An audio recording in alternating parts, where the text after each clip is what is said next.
પ્રમુખ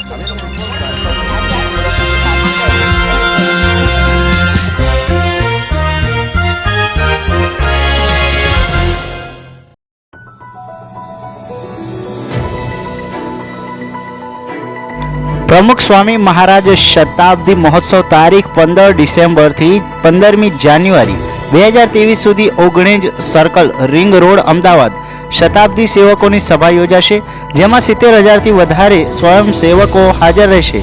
તારીખ 14/12/2022 સાંજે 5 વાગે ભારત દેશના વડાપ્રધાન શ્રી નરેન્દ્ર મોદી પ્રમુખ સ્વામી મહારાજ શતાબ્દી મહોત્સવ નગરનું ઉદ્ઘાટન કરશે. રોજ બપોરે 2 થી રાત્રિના 9 અને રવિવાર સવારે 9 થી રાત્રિના 9 વાગ્યા સુધી શતાબ્દી મહોત્સવ ચાલુ રહેશે.